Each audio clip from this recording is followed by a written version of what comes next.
The sun was barely rising over the manicured lawns of the exclusive Whispering Oaks neighborhood, a place where the grass was always cut just right. The hedges were perfectly trimmed, and the residents didn't expect anyone to be on their street, unless they belonged. Malik Carter, dressed in work boots and a dark green sweatshirt, stepped out of his truck with a clipboard in hand. He wasn't just any gardener. He was a skilled landscape architect, inspecting the grounds of a property he had recently purchased, one that had once been part of a family estate now broken up into luxury homes. But to the neighbors watching through their bay windows, he looked like the help. Across the street, Janet Whitmore, a white woman in her 50s with sharp features and an even sharper tone, watched from her kitchen with narrowed eyes.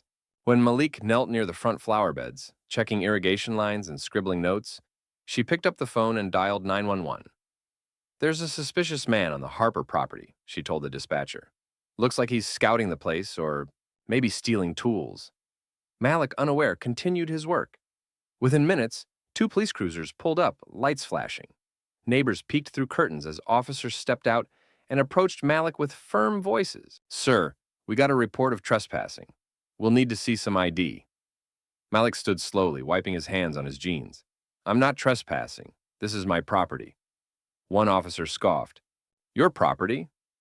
Janet had come outside by now, arms crossed tightly. Malik pulled out a folder from his bag. Inside, a deed with his name, a business card, and zoning documents. The officer glanced at them and frowned. Janet's expression changed slowly from smug satisfaction to stunned silence. "I just assumed," she stammered. "That I couldn't own this?" Malik asked, his voice calm but steady. The officers awkwardly apologized and left. Janet turned and walked back across the street, humiliated, but saying nothing. Malik remained for a while longer, letting the wind settle the moment.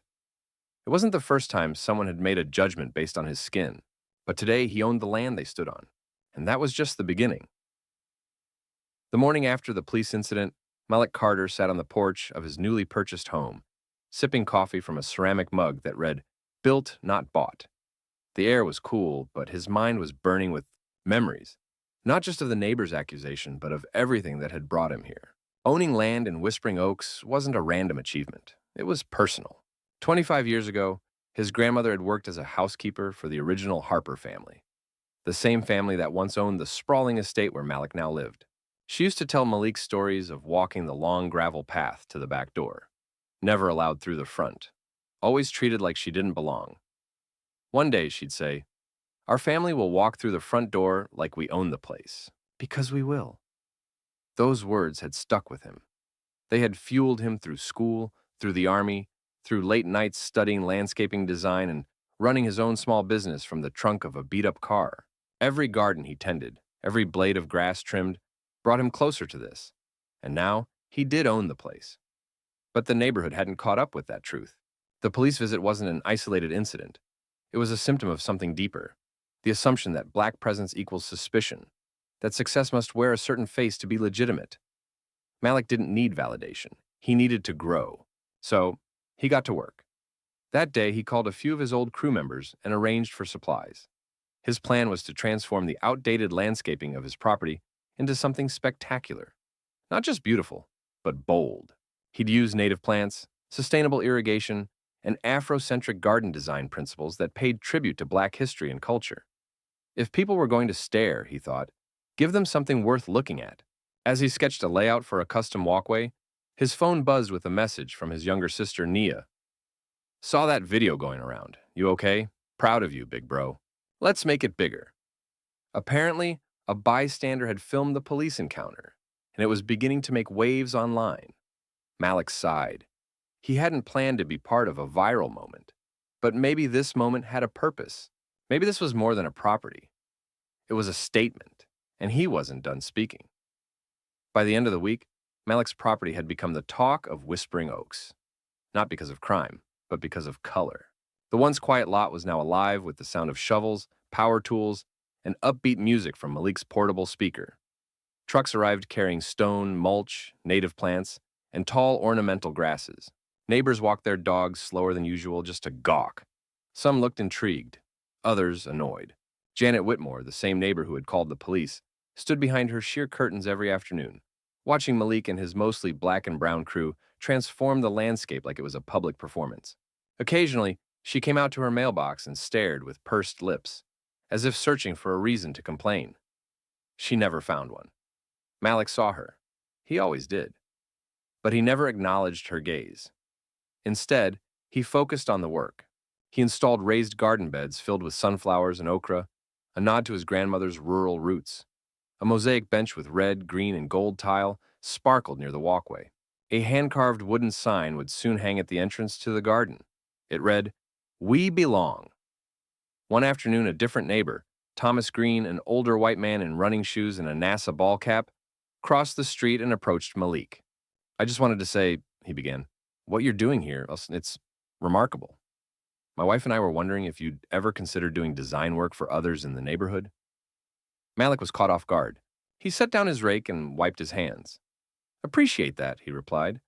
"Sure, I'd be open to talking." "Good," Thomas said, nodding. "You're raising the bar around here. Honestly, it's long overdue." Malik thanked him sincerely, not because he needed the validation, but because small acknowledgments, especially when they came from unexpected places, could carry weight. As Thomas walked back across the street, Janet emerged once again, eyes narrowing. Malik smiled to himself. Let them watch. Every plant he laid, every path he paved, every decision he made on that land said the same thing. He wasn't going anywhere, and neither was the truth. The viral video had been shared thousands of times in just a few days. Local news stations picked up the story with headlines like, "Black landscape architect mistaken for trespasser. Turns out he owns the home." But Malik wasn't interested in media buzz. He cared more about what came next. One afternoon, a crisp envelope arrived at his doorstep. Embossed in gold was the seal of the Whispering Oaks Homeowners Association. He raised an eyebrow. The HOA didn't exactly have a warm reputation. Inside was a formal invitation. "Mr. Carter, we would be honored to have you attend our upcoming HOA meeting as a guest speaker to discuss your vision for landscaping and community improvements. Your recent project has sparked meaningful dialogue. We believe your perspective would benefit the neighborhood." Malik chuckled softly. A week ago, they didn't know his name. Now, he was being asked to speak. He debated ignoring it. But after talking to Nia, who reminded him, "If you don't take your seat at the table, someone else will speak for you," he agreed to go. The night of the meeting, Malik walked into the HOA clubhouse, dressed in a clean button-down and jeans. Polished, but not trying to impress anyone. The room was full of mostly older white homeowners. A few nodded stiffly as he entered. Janet Whitmore was there too, seated near the front, avoiding his gaze. When it was Malik's turn to speak, he stood calmly and shared his vision. Not just for landscaping, but for building a more inclusive community. He talked about how curb appeal meant nothing if your neighborhood didn't reflect fairness. How assumptions could be dangerous. How ownership wasn't just about property. It was about power. "I didn't buy this home to change the neighborhood," he said, "but I won't apologize if it changes anyway." There was a pause, and then, surprisingly, applause. Some politely, some genuinely. Janet didn't clap, but she didn't leave either. And Malik took that as a sign. The ground was shifting. Slowly, but it was shifting. The following week, Malik decided to visit the county archives. Something had been tugging at him since he first stepped onto the property. A deeper history he couldn't quite put into words. The estate had changed hands many times, but it once belonged to the powerful Harper family, wealthy industrialists who built their fortune during the post-war housing boom. Malik knew that his grandmother had worked on this land, but details had always been murky. She rarely spoke of those days, only hinted at them with quiet pride and lingering pain. Inside the dusty municipal building, Malik scrolled through old property deeds and employee records on a dim computer screen. He flipped through scanned handwritten ledgers until he froze. Lena Carter, housekeeper, employed 1967-1981, resided on site in servant quarters behind the main house. His grandmother had lived here, not just worked here. With the help of a staff member, Malik located old blueprints of the estate. He traced the outlines with his finger, following the faded sketch of a now-demolished servant's cottage that once stood near the southern fence. The same patch of ground he had planned to use for a butterfly garden. Suddenly, the weight of everything he had accomplished landed with full force. This wasn't just land, it was legacy. He drove home in silence, emotions flooding his chest. Back at the house, he walked through the yard and found the exact spot the cottage would have stood. The grass was slightly different there. Not greener, not browner, just older, as if it remembered. Malik knelt down and placed his palm flat on the ground. "We made it, Grandma," he whispered. That night, he began sketching a new idea. A small public memorial garden at the edge of his property, dedicated to black domestic workers. Often invisible, always vital. He would name it the Lena Garden. It would honor not only his grandmother's story, but every buried one like hers. Because now he had the land, the voice, and the will to make it seen. The next morning, Malik woke up to dozens of unread messages and a flurry of missed calls. He rubbed his eyes, opened Instagram, and saw it. A news account with over 1 million followers had reshared his story with the caption, "Black landscape architect mistaken for a trespasser. Now building a memorial garden where his grandmother once worked as a maid." The post had thousands of comments. Some were hateful. Most were filled with admiration. This is what reclaiming looks like. Proof that legacy can outlive prejudice. He turned pain into purpose. By noon, reporters were emailing for interviews. A local activist group invited him to speak at a community forum. A podcast about land ownership and Black history requested him as a guest. Even a local high school teacher messaged, asking if she could bring her students by to see the garden when it was finished. Malik didn't care for the spotlight, but he understood something now. This wasn't just his grandmother's victory, it was a blueprint. A reminder that land can hold trauma, but it can also hold healing if reclaimed with purpose. He called Nia and told her about the Lena Garden plans. She cried, then offered to help him design a website to share the story and let others contribute. That evening, he returned to the flower beds, the soil still soft from recent planting.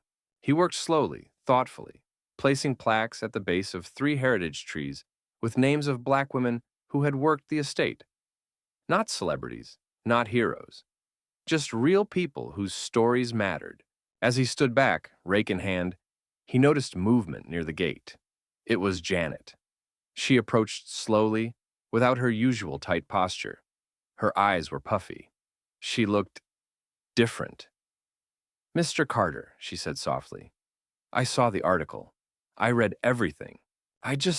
She paused, then took a breath. "I wanted to apologize. Truly.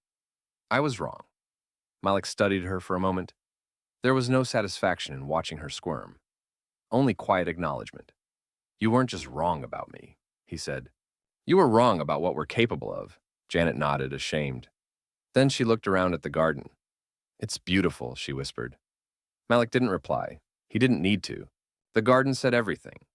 A month later, Malik stood at the center of the now-finished Lena Garden, surrounded by neighbors, friends, and city officials. The dedication ceremony had drawn a small crowd, including young students, local artists, and journalists, with cameras slung over their shoulders. The garden had bloomed into something beyond Malik's imagination. The native flowers, curated with care, danced in the breeze. Mosaic stones bore the engraved names of local Black women who had worked on estates like this one during a time when dignity was often stripped in silence. And at the very front stood a bronze plaque, etched with words Malik had written himself. "To the hands that worked this soil before they were allowed to own it, you are not forgotten. This land remembers." The mayor stepped forward with the certificate, officially recognizing the Lena Garden as a protected historic landmark. But it was Malik's speech that stole the afternoon.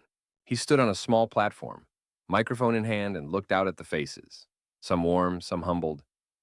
"I bought this property with a dream," he began, "but not just for myself. My grandmother walked this land, not with ownership but with obligation. She gave her labor. Now I give her legacy." He paused, then added, "I hope this space reminds us that assumptions can blind us, but truth, when rooted deeply enough, always finds the light." As the crowd applauded, Malik's eyes found Janet Whitmore, standing at the edge with a bouquet in hand. She'd helped arrange the floral sponsorship after their last conversation, quietly contributing. She caught his eye and offered a small nod. He nodded back. Later, as the sun began to set behind the tall oaks, Malik walked alone to the back corner of the property, the site where the servant cottage had once stood. He knelt, touched the soil once more, and whispered, "We didn't just make it, Grandma. We changed everything. From overlooked gardener to owner, from accusation to admiration, The story had come full circle, and the roots of that victory would grow for generations.